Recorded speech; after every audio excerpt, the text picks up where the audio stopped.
1 litre और 1 kg घी आप exchange कर लो, अगर हम उसका मॉनेटरी वैल्यू देखें, क्योंकि 1 kg जो वैल्यू है वीट की वो बहुत ज्यादा कम है एज कम्पेयर टू 1 लीटर और 1 kg of ghee, right?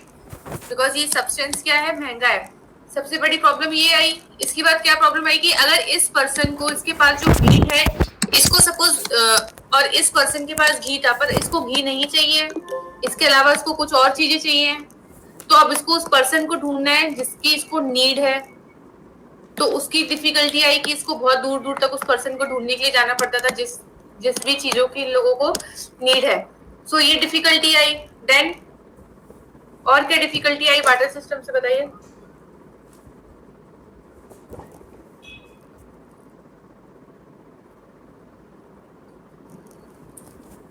Quantity, credit, हाँ क्वांटिटी, यस क्वांटिटी। क्रेडिट नहीं दे सकते थे, डेफर्ड पेमेंट्स नहीं हो सकती थी। अब भाई अगर सपोज ये इस पर्सन से घी वाला पर्सन वीट वाले से बोलता है कि भाई मुझे आप 1 मंथ या 1 सीजन, चलो 1 सीजन के लिए इसने इससे वीट बोरो कर लिए। अब आप मुझे बताओ, सपोज यहाँ पे इसने जुलाई में इससे वीट बोरो किए थे, अब ये वापस करेगा इसको आके जनवरी में इसको रिटर्न करना है। अब अगर क्या वैल्यू सेम रहेगी, या फिर अगर वो वीट सपोज यहाँ पे उसने जब 1 पैकेट या 1 सैक ऑफ वीट इसने यहाँ पे इस पर्सन ने लिया है, अब जब वो उसको रिटर्न करेगा तो वो 1 सैक ही रिटर्न करेगा। बट अगर हम उसको वैल्यू में कन्वर्ट करते, क्या उसको कुछ फायदा हुआ? वही अगर वो यहाँ पे इसको ऐसे एज अ मनी देता तो मनी इंटरेस्ट के साथ वापस आती। अब अगर एक ये चीज है कि यहाँ पे क्रेडिट नहीं कर पाते हैं, फ्यूचर पेमेंट्स नहीं कर पा रहे थे। दूसरी चीज क्या थी कि वो स्टोर नहीं कर पा रहे थे। अच्छा गुड्स हैं, अब आप गुड्स को कब तक स्टोर कर सकते हो? जितने भी जो ये फूड ग्रेन्स है या फिर जिस भी तरीके का गुड्स है, हम उसको लंबे समय तक स्टोर नहीं कर सकते हैं। But we can store money for a long time, हम मनी को स्टोर कर सकते हैं। अगर सपोज यहाँ पे उसने इस वीट को बोला भाई मैं तो स्टोर करूंगा, जब ये इसको 6 मंथ के बाद या 1 ईयर के बाद ओपन करेगा, देखेगा तो वो क्या होगा, वीट का पाउडर बन गया होगा डैमेज होकर। तो यहाँ पे बार्टर सिस्टम में क्या प्रॉब्लम आई, बार्टर सिस्टम में स्टोरिंग की प्रॉब्लम आई। तो ये सब प्रॉब्लम्स लोगों ने फेस की ड्यूरिंग बार्टर सिस्टम। तब उन्होंने सोचा कि अब हमें एक ऐसी कॉमन करेंसी को इंट्रोड्यूस करना चाहिए जिस कॉमन करेंसी से हम मार्केट और हम ट्रेड करना स्टार्ट कर दें। तब उन्होंने क्या किया, मनी भी नहीं, तब उन्होंने मुद्रा स्टार्ट की। तब वो लोग मुद्रा लेकर आए जिसको हम कॉइन्स बोलते हैं, metal coins, animal print coin, than copper coins होते थे, सिल्वर कॉइन्स होते थे। जो जितना ज्यादा पैसे वाला होता था उसके पास वैसे, जैसे जो किंग्स थे, एम्पायर्स होते थे जिनके उनके पास दे हैव गोल्ड कॉइन्स। तो ये मुद्रा आनी स्टार्ट हुई। फिर जब मुद्रा स्टार्ट हुई, अब मुद्रा किस तरीके से कन्वर्ट करेंगे, कॉइन्स को किस तरीके से कन्वर्ट करेंगे। देन धीरे धीरे धीरे धीरे कॉइन्स, ये मुद्रा थी, ये मुद्रा ने हटकर किसका फेस लिया, कॉइन का लिया। इट मीन्स एक आना, 2 आना, इस तरीके से बनाया कि उसकी कॉमन वैल्यू बताई, ये सारे लोग उसको क्या करेंगे, यूज करेंगे। अब जो ये कॉइन बनाया, ये क्यों बनाया, मीडियम ऑफ एक्सचेंज बनाइए। ये क्या बना, मीडियम ऑफ एक्सचेंज, कि वो इसके जरिए एक ये ऐसा फेस बनाया, या फिर सपोज किसी का भी जो वहां पे किंग था, किंग का नाम रख दिया इस कॉइन के ऊपर, और ये एक मीडियम ऑफ एक्सचेंज बनाया है कि सपोज इतने वेट का कॉइन है या फिर इतना छोटा कॉइन है, उससे आपको इतना सामान मिल सकता है, ½ kg मिल सकता है। 1 रुपये का कॉइन है तो आपको उससे इतनी चीजें मिल सकती है। ये एक करेंसी सेट की गई। ये स्टार्टिंग था मनी का, कि जब मनी इंट्रोड्यूस हुआ। तो ये बेसिक चीजें हैं, just like barter system, then मुद्रा अकॉर्डिंग टू जो किंग्स थे, वो सारी चीजें हैं। स्टार्ट करते हैं मनी। सो सबसे पहले आप लोगों की उसमें मनी की क्या डेफिनेशन हो सकती है, व्हाट इज मनी, क्या समझते हो आप लोग मनी से, क्या है मनी? Power, power, okay. इसके अलावा बट अभी हम इकोनॉमिक्स पढ़ रहे हैं ना, इकोनॉमिक्स से पावर नहीं आ सकता है। ट्रेडिंग हो सकती है, मार्केट हो सकता है। डिफाइन कैसे करोगे मनी को? Medium of exchange. Yes, money क्या है, मीडियम ऑफ एक्सचेंज है सबसे मेन चीज। कि आज हमें कोई भी गुड्स चाहिए, कोई भी सर्विस चाहिए, तो हम उनको ये नहीं देंगे कि भाई हमारे पास ये कमोडिटी पड़ी है, गुड्स पड़ा, तो आप ये गुड्स लो और इसके बदले हमें ये सर्विस या ये गुड्स दे दो, हम सीधा मनी करेंगे। सबकी क्या है, मॉनेटरी वैल्यू। आज के टाइम पे अगर हम टुडे सिनेरियो की बात करें तो हर गुड्स एंड सर्विस की क्या है, मॉनेटरी वैल्यू है। Monetary you all know, it means money में वैल्यू है। अगर आप एक डॉक्टर के पास भी जाते हैं, एक मार्केट में 4 डॉक्टर बैठे हैं, A B C and D. अब चारों की फीस लोगों को पता है कि ए के पास जाएंगे तो हमें इतना फीस देना है, बी के पास जाएंगे तो उसकी इतनी फीस है, सी के पास जाएंगे तो उसकी इतनी फीस है, डी के पास जाएंगे तो इतनी फीस है। तो सभी की आज के टाइम पर क्या है, कोई भी गुड्स एंड सर्विस है, हर चीज की एक मॉनेटरी वैल्यू है। वी नो कि हमें अगर ग्रोसरी शॉप से ये चीजें परचेस करनी है, राइस परचेस करना है, आटा परचेस करना है, फ्लावर परचेस करना है, या फिर कोई भी चीज लेनी है, we all know the value कि उसकी कितनी वैल्यू है, कितना हमें उसको उसके बिहाफ पे मनी देना है, उसके लिए हमें वो चीजें मिलेंगी। सो मनी ने क्या किया, मनी ने सभी की कॉमन वैल्यू क्रिएट की। So money create a value for every goods and service. तो अगर हम डेफिनेशन मनी की, अगर सिंपल अभी डेफिनेशन नहीं जाएंगे, तो हम नॉर्मली क्या याद रखेंगे, money is the medium of exchange. अब यहाँ पे आप एक्सचेंज क्या कर रहे हैं, हमने लिखा ना मीडियम ऑफ एक्सचेंज, तो हम यहाँ पे मनी के साथ एक्सचेंज क्या कर रहे हैं, we exchange goods and services. अच्छा, मनी से इसके अलावा कुछ और ले सकते हो आप, गुड्स एंड सर्विस के अलावा कोई और थर्ड चीज है जो आप मनी से परचेज कर सकते हो?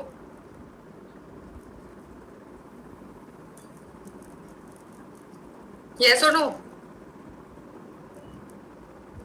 गुड्स एंड सर्विस भी तो है, इसके अलावा तो आई थिंक कुछ और नहीं है जो हम मनी से परचेज कर सकते हैं। इसके अलावा मनी कहीं यूज नहीं होगी। मनी वही यूज होगी जहां या तो आप कुछ गुड्स परचेज कर रहे होगे या तो कोई सर्विस का यूज कर रहे होगे। गुड्स एंड सर्विस के अंदर सारी चीजें आ जाती हैं। So basically money is the medium of exchange where we exchange the goods and services in the term of money. आपने कुछ गुड परचेज किया और आपने उसकी बिहाफ पे पर्सन को क्या प्रोवाइड किया, मनी प्रोवाइड की। और या फिर तो आप और क्या बोल सकते हो कि अ थिंग, कोई भी थिंग। देखो अब हमें मनी क्यों पता है, अगर हम जैसे हम मनी को सोचोगे तो आपके सामने वो नोट्स आ जाएंगे कि भाई हमारे कॉइन्स हैं। अगर अभी हम प्रेजेंटली देखें, हाईएस्ट नोट इज 2000, 2500 का नोट आपके दिमाग में आ जाएगा, बिकॉज वी नो, क्योंकि गवर्नमेंट ने उसको अप्रूव किया है। अगर आज गवर्नमेंट बोल देती है, जैसे कि डिमोनेटाइजेशन हुआ था इन 2016, आज अगर गवर्नमेंट बोल देती है कि ये 2000 के आज रात के 12 बजे के बाद ये बंद हो रहे हैं, तो उसकी कोई वैल्यू नहीं रहेगी। उसकी वैल्यू कब तक है, जब तक गवर्नमेंट ने अप्रूव किया है उसको, आरबीआई ने उसको जब तक अप्रूव किया है। तो अगर हम बोले, हम यहाँ मनी नहीं लिखेंगे, कोई भी थिंग, जब हम मनी की बात करेंगे तो अ थिंग, क्योंकि थिंग कुछ भी हो सकता है। अगर गवर्नमेंट ने बोला कि आज से जो आपके 1 रुपीज के कॉइन है वो आपके 2000 वैल्यू करते हैं, तो वो वही हो जाएगा। Okay, so a thing which is commonly used, अब कहाँ पे यूज्ड होगी, यूज्ड और बी सेन एक्सेप्टेड, कि वो कॉमनली एक्सेप्टेड होगी। ऐसा भी नहीं है कि अगर आप सिर्फ गुजरात में है तो यहाँ पे करेंसी चलेगी और आप कहीं अदर स्टेट पे जाते तो ये करेंसी नहीं चलेगी, ऐसा है पॉसिबल? या फिर आप अभी इंडिया में हो और अगर आप कहीं फॉरेन कंट्री में जाते हो तो वहां पे वो पैसे नहीं चलेंगे, ऐसा है कुछ?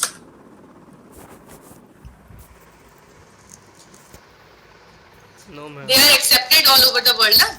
यस, आपको फॉरेन करेंसी में उसको एक्सचेंज कराना पड़ेगा, बट उसकी वैल्यू तो है। अगर आप वही अपने घर से कुछ और वैल्यू लेके जाते हो, देखो जिसकी मॉनेटरी वैल्यू है वो हर जगह एप्लीकेबल होगा। तो सेम मनी का भी क्या है, ये thing which is commonly accepted as a medium of exchange, जिसको सारे लोग एक्सेप्ट कर लेते हैं as a medium of exchange,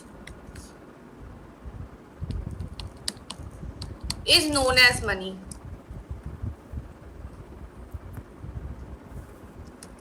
ये एक डेफिनेशन हो सकती है मनी की, क्योंकि थिंग हमने यहाँ पे इसीलिए यूज किया है कि जो पेपर है, अगर उस नोट पे आरबीआई गवर्नर के सिग्नेचर नहीं होंगे, वो नोट कब तक वैलिड नहीं होता, जब तक उसमें आरबीआई गवर्नमेंट के सिग्नेचर नहीं होते हैं। अगर आरबीआई गवर्नर उसमें सिग्नेचर नहीं करेंगे तो उस नोट की कोई वैल्यू नहीं है। इसीलिए हमने यहाँ पे थिंग यूज किया है कि जब तक गवर्नमेंट ने अप्रूव किया है तो तब तक वो मनी, आज रात को 12 बजे गवर्नमेंट आकर बोलती भाई अभी इस शेप के पत्थर, जिसके पास इस शेप के पत्थर है, स्टोन्स है, आज से ये मनी है, तो वो मनी हो जाएगी, उसकी वैल्यू बढ़ जाएगी, नोट्स की वैल्यू कुछ नहीं रहेगी। और आपने एग्जाम्पल अभी देखा है डिमोनेटाइजेशन का कि जो पुराने नोट्स थे उनकी कोई वैल्यू नहीं रही है। तो it is fully depend on the government कि गवर्नमेंट ने उनको एप्लीकेबल किया है, तभी तक वो मनी रहेगी और हर जगह एक्सेप्ट भी होगी। अब आप नॉर्मल जैसे कर सकते हैं, इंडिया में अगर हम इंडिया की बात करते हैं, इंडिया में हमारे लिए रुपीस मनी क्या है, इंडिया में हमारे लिए रुपीस मनी है। अगर हम यूएसए की बात करते हैं, यूएसए में उनके लिए मनी क्या है, यूएसए में उनके लिए डॉलर है। तो जस्ट लाइक ये हर कंट्री के पास अपनी खुद की करेंसीज होती है, but it is acceptable all over the world. समझ में आया मनी की मीनिंग क्या है?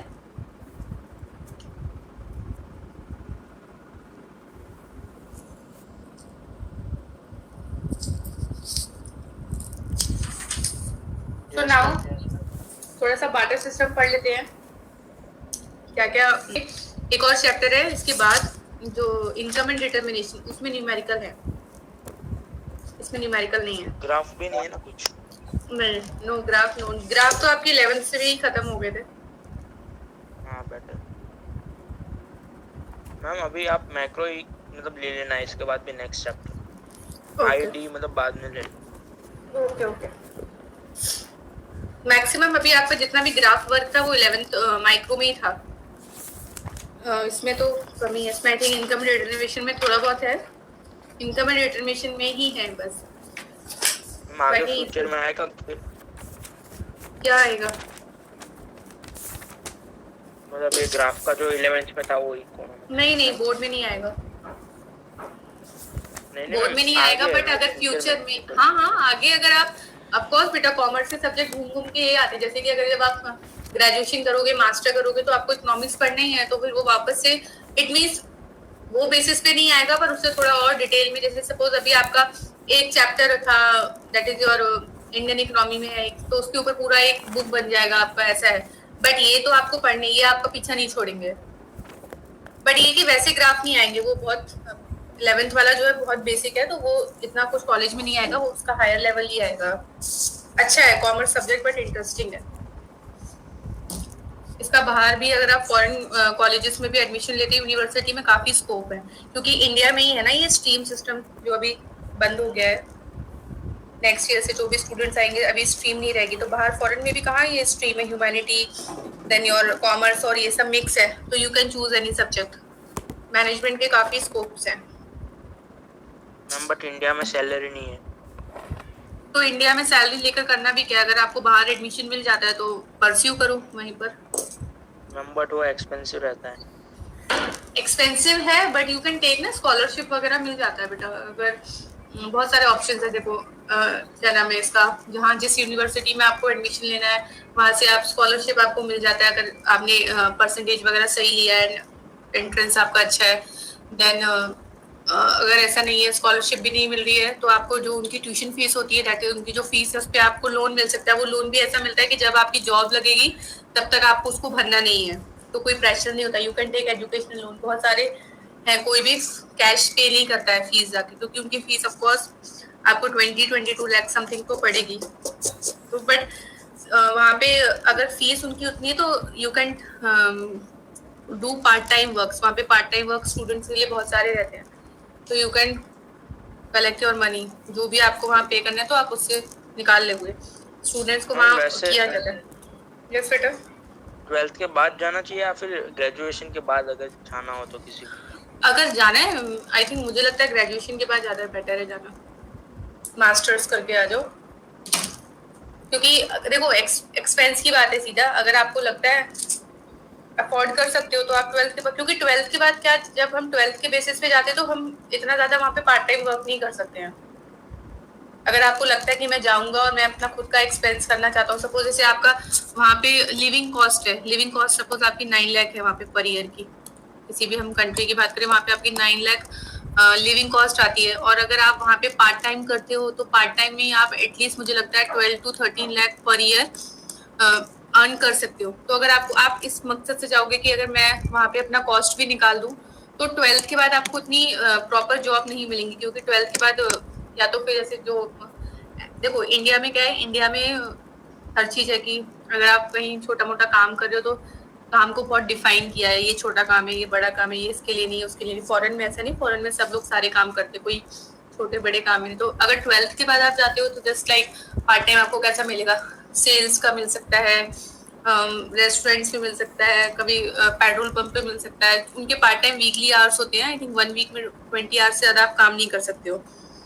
तो वो है, अगर आप ग्रेजुएशन के बाद जाते हो क्योंकि आप एक ग्रेजुएट हो तो आपको उस बेसिस पे जॉब मिलेगी। अगर आप इंटरेस्टेड हो पार्ट टाइम में, अगर आपको लगता है नहीं मैं सिर्फ वहाँ पे जाके स्टडी करूंगा, अफोर्ड कर सकते हो, तो आप 12th के बाद भी जा सकते हो, ऐसा नहीं। बट ये है कि जब आप स्टूडेंट वीजा पे जाते हो तो आपके पास ज्यादा चांसेस हैं वहाँ पे जॉब वगैरह सर्च करने के, क्योंकि आपको एटलीस्ट 1.5 ईयर का मिलता है वर्क वीजा ढूंढने के लिए। इतनी तो सारी यूनिवर्सिटीज देती है। And I think living cost के कंपेयर में Germany is less expensive as compare to US वगैरह ना। यूएस थोड़ा एक्सपेंसिव है। हाँ, लेकिन जर्मनी में जर्मन भी आनी चाहिए। नहीं, ऐसा मैंडेटरी नहीं होता है। जब हम मैम एडमिशन नहीं बेटा, एडमिशन जॉब में जरूरत है मैम। हाँ देखो, तो ऑफ कोर्स अब ये सोचो, अगर मैं आई एम नॉट गुजराती, अगर मैं यहाँ गुजरात में सेटल होना चाहती हूँ तो मुझे गुजराती तो सीखना पड़ेगा ना। पर मैंडेटरी नहीं है कि मुझे एजुकेशन में, जब आप कॉलेज में एडमिशन लेते हो तो वहाँ पे काफ़ी सारे वॉलंटियर टीम्स होती हैं। तो वो आपको जैसे यहाँ पे सीबीएसई स्कूल्स हैं काफ़ी सारे जो गुजराती सब्जेक्ट भी पढ़ाते हैं, बट वो आपके रिजल्ट में काउंट नहीं होती है उनकी परसेंटेज। इसी तरीके से वहाँ पे भी आपको जर्मन सिखाई जाती है। तो अगर आपको लगता है कि मुझे सेटल होना है, मुझे यहाँ पे करना है, तो ऑफकोर्स आपको सीखना पड़ेगा। पर वो मैंडेटरी नहीं है कि जब तक आपको जर्मन नहीं आती तो तब तक आप वहाँ जा नहीं सकते हो। वहाँ जाके आप सीख सकते हो। मेरे ब्रदर का जो मतलब उनके क्लास में ही था, तो वो पहले जर्मनी जाने वाले थे, बट उसी कारण उन्होंने फिर कनाडा चूज किया। नहीं, ऐसा कुछ नहीं है, वहाँ पे जाके आप सीख सकते हो जर्मन। हाँ मतलब ऑफिस में चाहिए, मतलब कॉलेज में तो कोई जरूरत। देखो ऐसा है, देखो अगर आप पार्ट टाइम जॉब करते हो तो आप पार्ट टाइम ऑफकोर्स अगर आप 12th बेसिस पे जा रहे हो तो इतनी हाई फाई जगह पे तो आप जाके काम करोगे नहीं। जैसे जो system and syllabus is same, जो हमारा करिकुलम है वही उनका करिकुलम है, क्योंकि जो स्कूल्स है, schools are following the Cambridge board ना। तो जो ये करिकुलम है सेम है, मैंने उनका करिकुलम चेक किया था, क्योंकि कैम्ब्रिज इंटरनेशनल स्कूल्स हैं बाहर, तो उनके बिजनेस स्टडीज, इकोनॉमिक्स, ये सब में टॉपिक सेम है, बट उनका थोड़ा सा मोर प्रैक्टिकल है।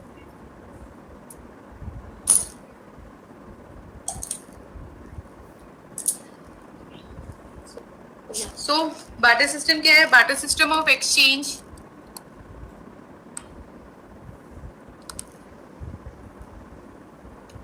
is a system in which goods are exchanged for goods. It means आपको सिर्फ यहाँ पे क्या लर्न करना है? That goods are exchanged for goods. ऐसी इकोनॉमी जहाँ पे goods की जगह हमें क्या मिल रहा है? We can exchange goods for goods, और you can write commodity to commodity. Barter system को हम सीसी इकोनॉमी भी बोलते हैं, सीसी इकोनॉमी। ये अभी जो न्यू टीआर हो रही है उसमें दे रखा है बार्टर सिस्टम के बारे में, एक बार चेक करो उसमें बार्टर सिस्टम दिया है।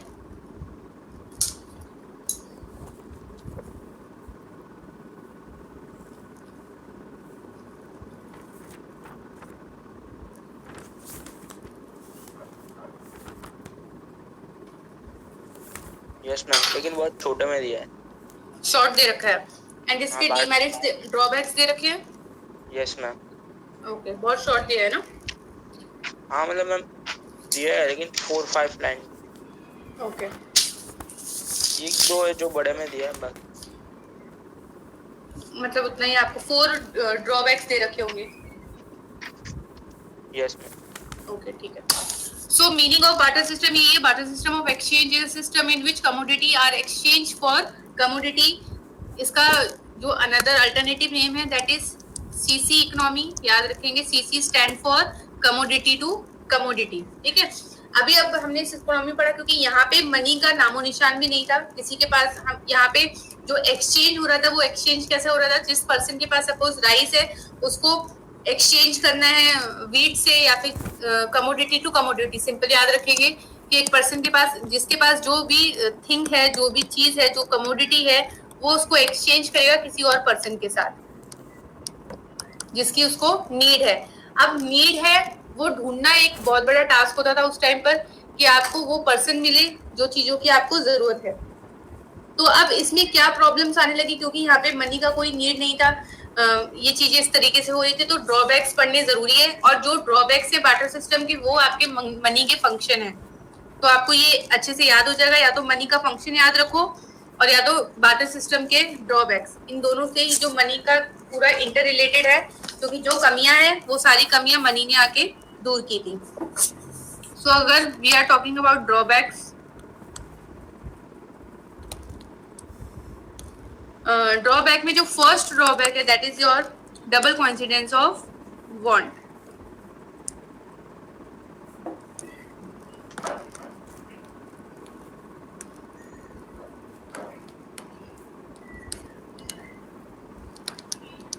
अब इसका क्या मीनिंग है?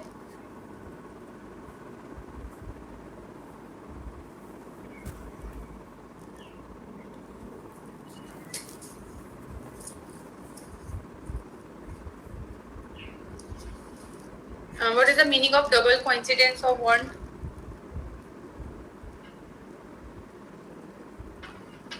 जो मैंने आपको पहले एग्जांपल एक्सप्लेन किया था कि ये पर्सन, इसके पास जो वीट है और he want, suppose he want pulses, इसको दाल चाहिए है, ठीक है। और जो एक और पर्सन है यहाँ पर,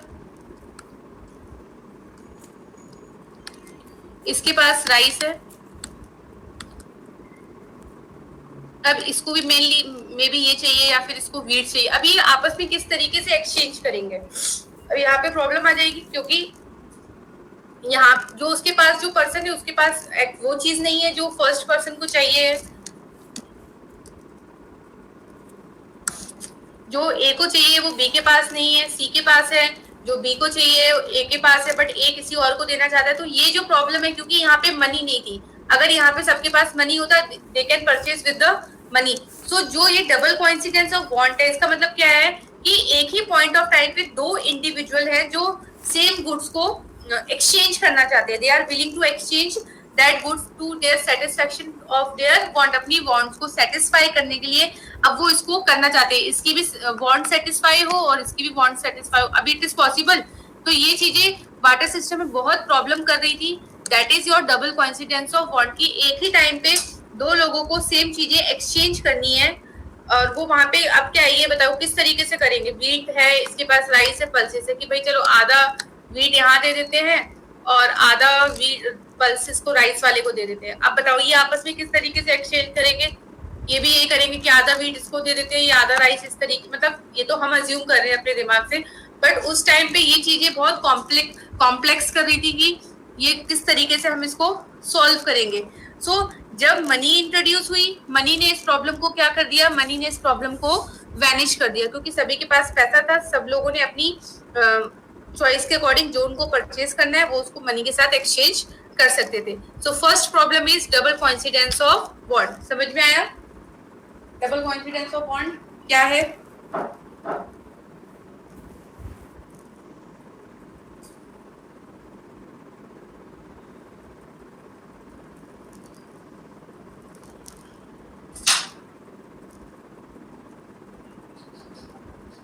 यस और नो? Yes ma'am. सिंपल सा है। देखो बेटा, इसके पास राइस था और इसको वीट चाहिए है। जो बी है, बी को वीट चाहिए है। सॉरी, हाँ, यहाँ ये वीट लेना चाहता है। बट ये रेडी नहीं है यहाँ पे इसके साथ एक्सचेंज करने के लिए, क्योंकि इसको राइस नहीं चाहिए, इसको क्या चाहिए है, इसको पल्सेस चाहिए है। तो ये प्रॉब्लम क्रिएट डिफिकल्टी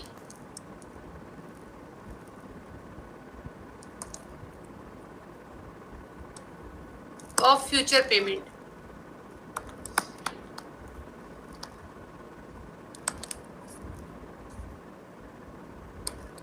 अब फ्यूचर पेमेंट में डिफिकल्टी आती थी, जैसे कि अब मैंने ये सारी चीज आपको पहले इंट्रो में बता दी थी।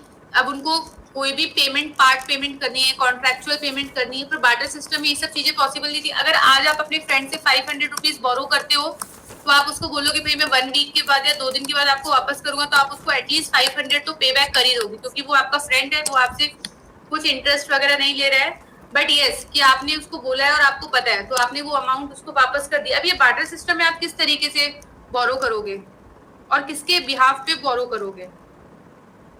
सो यहाँ पे फ्यूचर पेमेंट में काफी डिफिकल्टीज आती थी। जैसे देखो यहाँ पे क्या लिखा है और बुक में कि what do do in a barter system, would you decide to pay him in terms of table और chairs, in terms of rice और wheat, in terms of drugs और chocolates? Contractual payment or future payment would certainly be very difficult under barter system of exchange. Then same evaluation of money, जब money आई तो ये चीजें clear हुई।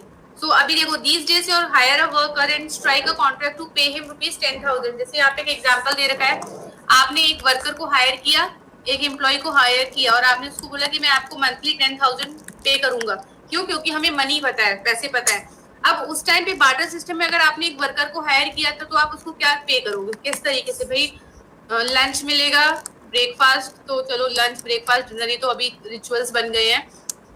आपको खाना मिलेगा और अब यहाँ पे क्या बनता है या फिर आपको उसके बदले में क्या मिलेगा, तो ये थोड़ा सा मुश्किल था। जैसे कि हमने उसमें भी पढ़ा था in circular flow, real flow और नॉमिनल फ्लो में, कि वो गुड्स एंड वो सर्विस वहाँ पे प्रोवाइड करेंगे लेबर्स, और लेबर्स उसके बदले उनको क्या मिल जाएगा, गुड्स एंड सर्विसेज। तो दिस इज द वे कि यहाँ पे मनी का कोई इन्वॉल्वमेंट नहीं था, जो लोग काम करते थे उनको उसके बिहाफ पे क्या मिल जाता था, कुछ भी सामान।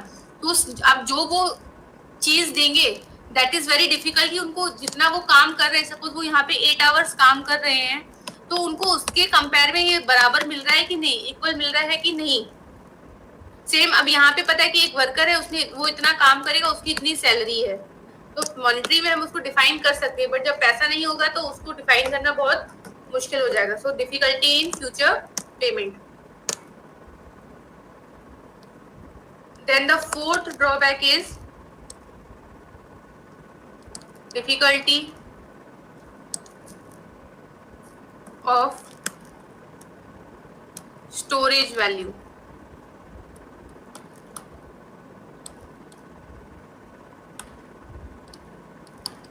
and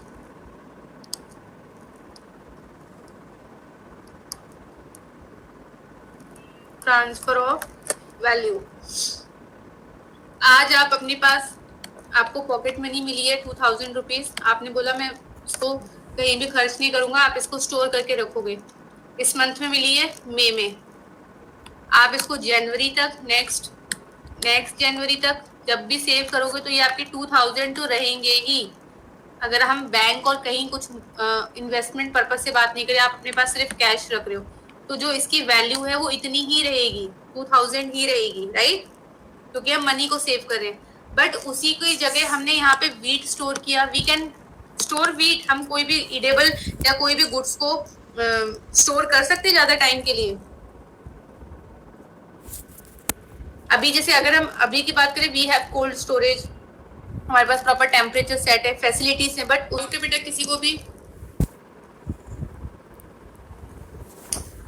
no ma'am.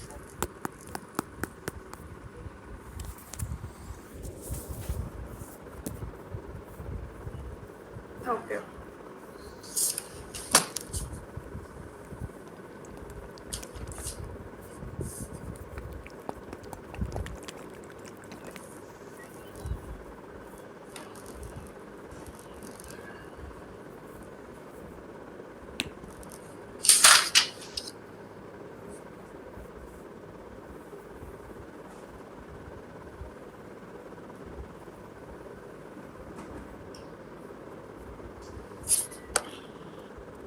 इसके बाद फॉर्म्स ऑफ मनी स्टार्ट करेंगे। अच्छा एक काम करते हैं, फॉर्म्स ऑफ मनी फिर कल स्टार्ट करें।